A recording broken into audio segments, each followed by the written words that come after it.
I've got several topics for you today, so this will be a bit longer than the prior videos, but hopefully it'll be helpful for you. Like I mentioned last week, working on personal book projects is great for building your skills and experience, and it can give you nice sequential work for your portfolio. So I decided to try making a book mock-up, otherwise known as a dummy, to submit to the SCBWI's Don Freeman Work in Progress grant. I've always enjoyed writing as well as drawing, and I hadn't really researched much about picture book writing specifically before writing my first few manuscripts, but I had a story that I was really eager to turn into a dummy anyway. For those of you who are interested in writing your own stories, I highly recommend Whitford Paul's book, Writing Picture Books, a hands-on guide from story creation to publication. I have the 2018 revised and expanded edition, and I love it. I didn't know about this book until my SCBWI region did an awesome... Excuse me. I didn't know about this book until my SCBWI region did an awesome writing workshop with it. It's super helpful, so I want to make sure you know about it earlier on in your journey than I did. Anne also teaches a class by the same name through SBS Learn. I haven't been able to take that yet, but I really want to as soon as I get some time. I will put both of those links in the description for you. If you'd rather just focus on the illustrating practice, you can look up public domain stories like some versions of fairy tales and illustrate one of those as your book project. As a starting point, the U.S. Library of Congress has a collection of public domain children's stories, and I'll link to that for you too. Once I was happy with my story, I started learning about picture book dummies. They're mock-ups of the book made of mostly still rough but able to tell what things are sketches. So like not polished sketches, but good enough that people can see what you're trying to communicate. And then 2 to 3 pieces, so 2 to 3 sketches you would take to finished art. And that would be interior artwork, and then usually there's a finished cover as well. I didn't make a cover for this first one, but I always do now. I was still brand new at trying to illustrate for Kidlit, but I pushed really hard to make the dummy over the course of, I think, 2 or 3 months to get it submitted in time for the grant. When I look at it now, I can see how much I've grown just in the last several years. So I want to share a bit of this first try with you and talk about the experience. These definitely are not instructions on how to make a dummy because I did so much stuff wrong, but I want to share it with you so you can at least see some things to not do. And in a few minutes, I'll share a resource that helped me make my next dummy a lot better so that you can start yours off better. But for this first one, I started by figuring out as best as I could which text I wanted on which page, also known as pagination. It's basically figuring out the page turns. I had to learn how picture books are set up. They're usually 32 pages, but not every page is for the story. There's a copyright page and the title page, and then plain or decorative end pages sometimes informational back matter pages, and all of those count in the final number too. So I started by taking a sketchbook, printing out my manuscript in big type, and cutting it into strips.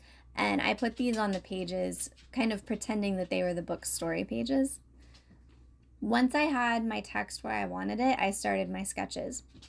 I had already been designing my characters and their environment for a while before I actually started the dummy, so I just had to figure out my compositions and decide what to show on each page.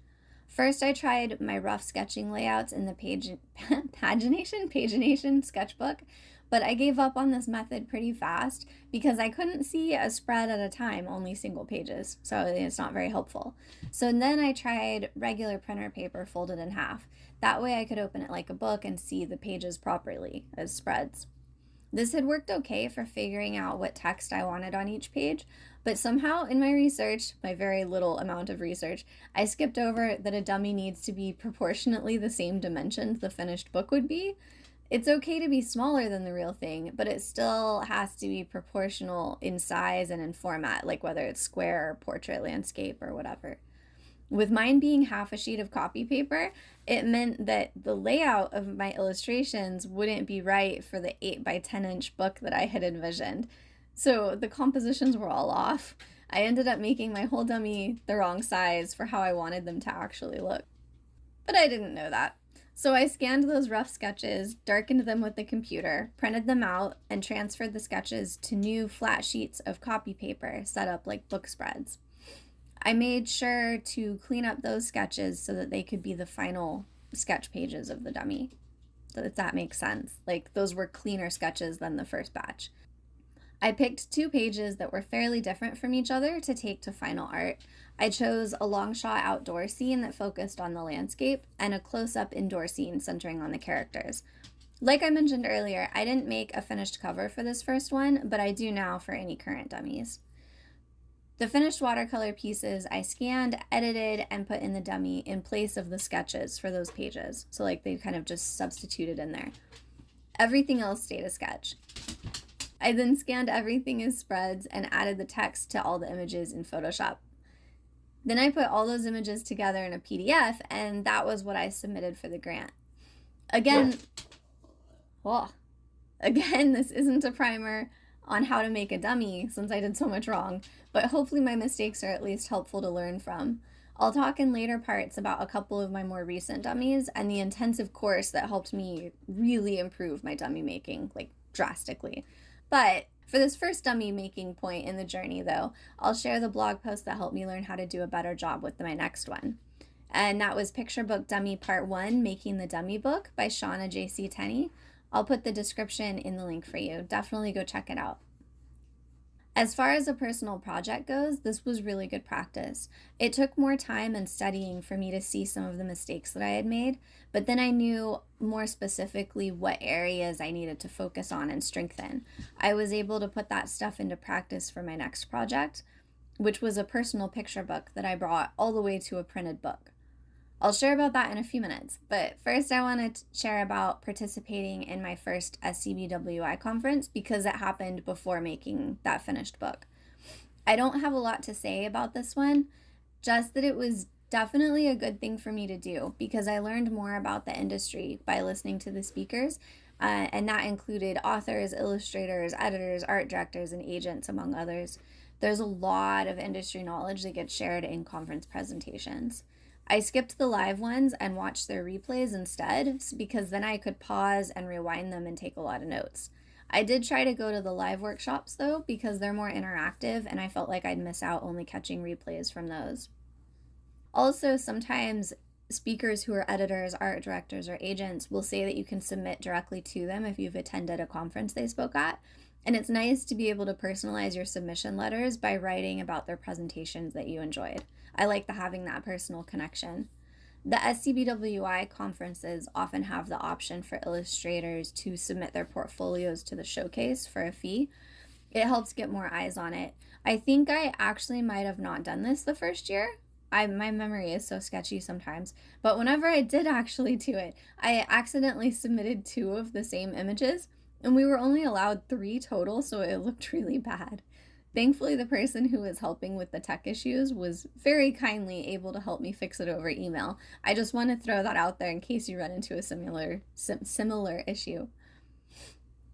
Another big step I took at this early point in my journey was getting my first manuscript critique.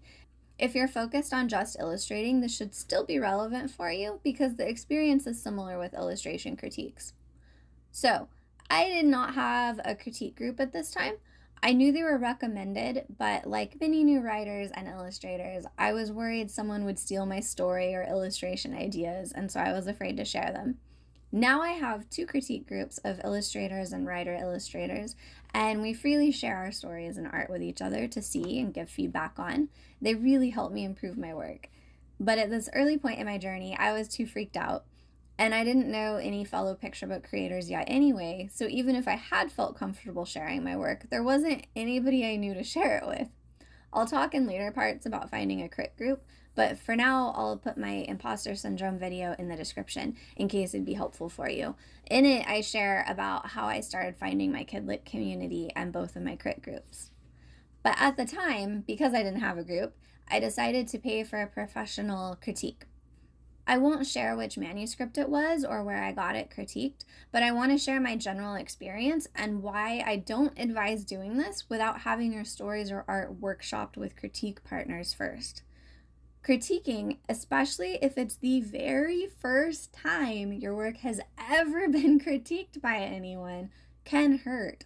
You pour your heart into a story or illustration, and you finally work up the nerve to share it with other creators, with people who aren't family or super close friends, and you ask what they think.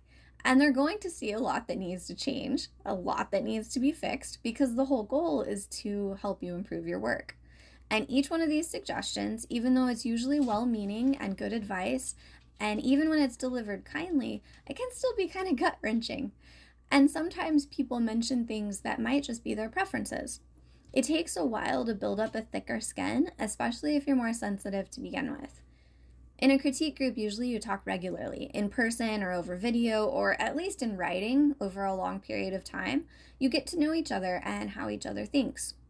You hopefully care about each other personally and can each tailor your critiques to be the most helpful, taking into account each other's individual personality and way of thinking.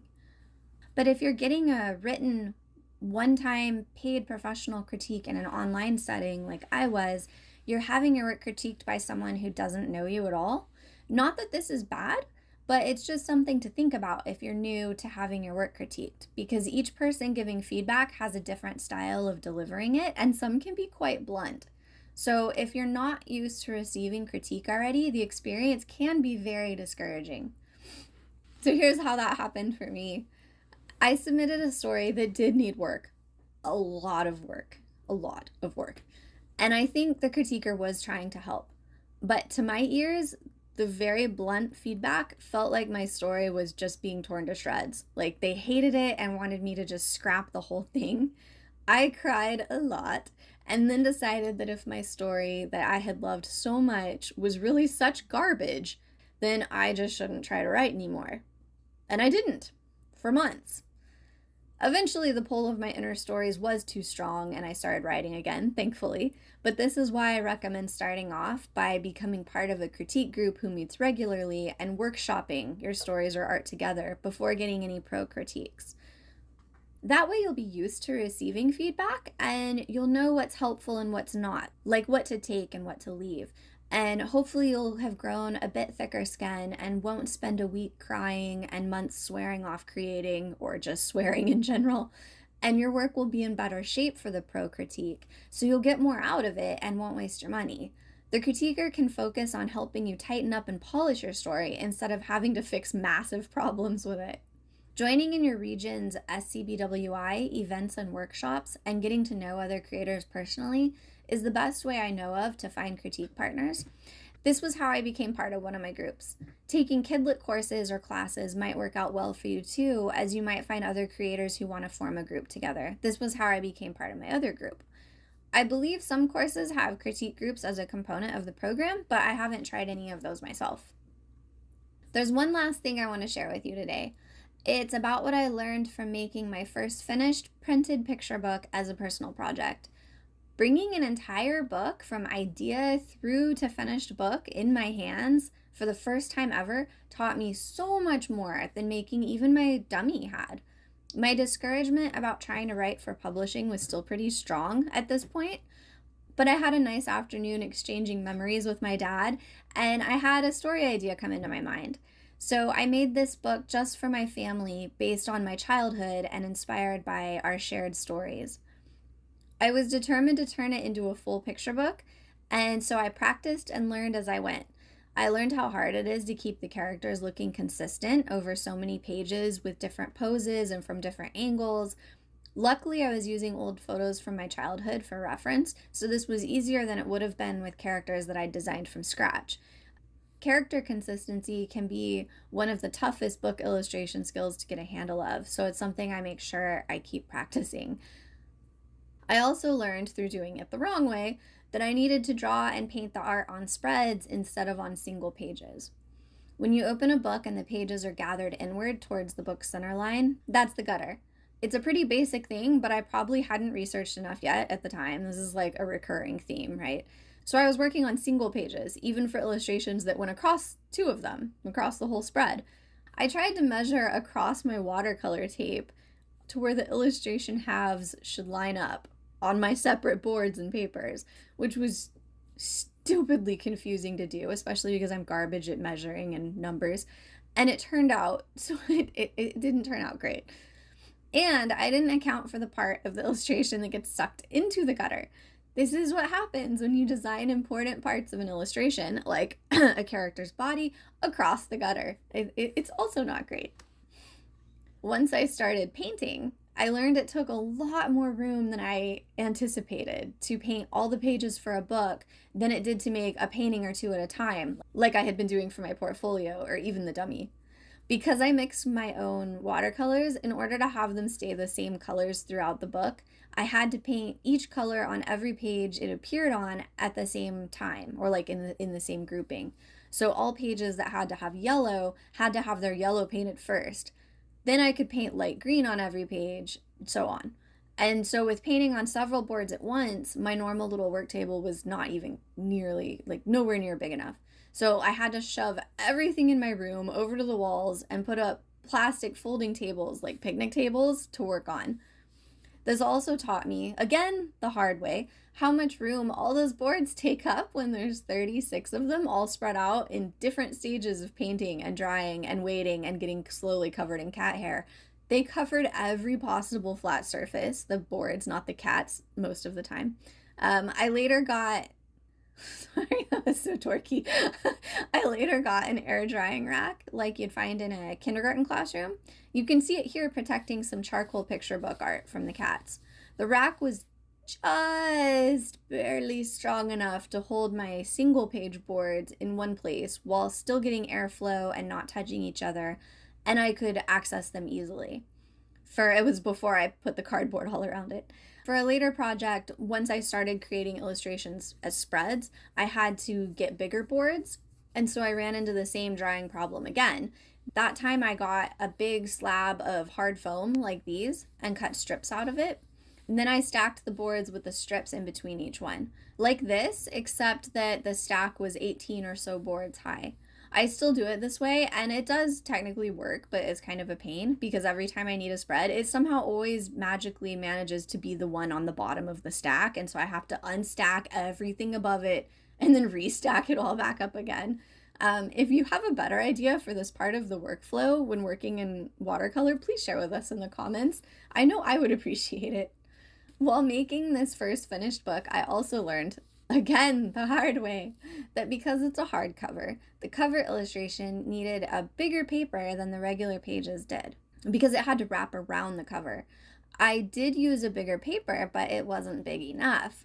My cover illustration, when it became part of the physical book, lost some of the picture because it wrapped around the cover so far and got cut off from view. So it ruined my cover composition that I had worked so hard on. So that was how I started learning about bleed. Like I said, I had not done enough research. I got practice making illustrations with areas for the text, which I did this time by figuring out how much room the text would take up, by typing it with the font that I wanted to use in the book, and then printing those out, cutting them up, and laying them on the sketches. And then, so when I went to paint, I painted those areas lighter than everywhere else. Now I know how to actually design the illustration itself with the text in mind and give the text its own space so that I don't have to lighten the illustration behind it. But at the time, this was where I was at. I also got more practice with figuring out where page turns should go and what to show on each page to kind of help the story flow and show exciting or dull moments, like kind of pacing. That's the word, pacing. These are things that I did when making my dummy too, but I felt like they were a lot more real and made more sense to me when I was making a whole book's worth of finished paintings. I didn't make a dummy for this book. I should have. It probably would have helped quite a bit, but I didn't. I did learn how much time making a book from idea to manuscript to sketches to fully finished picture book took. Even though I didn't go through all the steps that I do now in making books, like color studies, thumbnail sketches, the dummy itself, and I also didn't make any revisions, it still took a ton of time. Like months of way more than full-time work, a lot of time. I think it was 2 or 3 solid months. I had recently had to quit my job due to health issues, so this was all I worked on. I pushed way too hard to get it done as quickly as I did. And like I said, I left out a lot of things that should have been part of the process. But for my first full book, it was still helpful to see that the process would take a lot more time than I had realized before when I'd only been making single or, a trio of illustrations for my portfolio. I think if I had tried to make a professional book without doing this one first, I would have not only done a terrible job and had an unrealistic timeline, but I would have crumbled under the weight of all these things that I didn't know yet. Anyway, so when it was done, I scanned each of the illustrations into my computer and started to practice using Photoshop to correct the colors. Though, like I mentioned before in a different part, this was still something I really was struggling with. As you probably noticed, the book's colors are off from the painting. I'm not sure if any of that was due to trying to print watercolors, which can be very finicky, with a photo book service, or if it was because I was not good with my color management. I am very strongly guessing it's option number 2. But after the color corrections were adequate, then I added text onto each edited image using the text tool in Photoshop, like I had for the bunny dummy. I also used the rectangle tool, gave it a colored stroke outline, and put text in it to add a dedication on the first page and a personal note on the last page. I saved every page as an individual TIFF file and as an individual JPEG file. I can't remember which version of the images I ended up needing when getting the book printed. But to get it printed, I used a photo book service. These are usually used by people to print custom books of photographs, so I knew the printer would print a single or like a one-off book, and I figured the print quality would probably be pretty nice. Mine costed $50 because there was a big sale going on for Black Friday. That was still a lot for me, but the book was a very special present. So I ordered one for myself to keep for kind of my portfolio and 3 for my family members. The company I used was Mixbook. They're not an affiliate or sponsor, but I'll put their info in the description for you in case you'd like to try using them as well. They often have sales of up to like 50% off, like the Black Friday one that I used. So if you're looking to make your book a holiday gift like I did, then try to time it to where you finish all their artwork like at the latest by the middle of November. And hopefully that'll let you catch that sale for printing it. I'm not sure, but they might have sales at other times of year too. So that would be worth checking out. It was pretty simple to upload and place each page into their layout, and since it's a photo book service, they have fun stock backgrounds that you can use. I added a couple pages at the end with some of my favorite childhood photos on one of those backgrounds. Some of the pages did end up with a white strip down the side edges, but I'm guessing that's because I didn't account for any bleed. My folks absolutely love their books, even with the imperfections. And I got to give them a special present. They also gave me a lot of valuable but low pressure picture book illustration practice. So if getting a one-off photo book made is something you're able to do, I definitely recommend it. The experience got me excited about making picture books. It helped me break out of my discouragement about writing, and it motivated me to work even harder on my illustration skills and finally do some proper research, thank goodness. It also helped me to take that leap to looking for book illustration work. But there was one more big step I had to do before I could market to publishers and self-publishing authors, and that was business stuff. It's an important step, so I hope you'll join me next week for part 8, where I'll share some of the things I experienced when first setting up my illustration business. Hopefully hearing about my, again, many mistakes will help you start out better than I did. Until next time.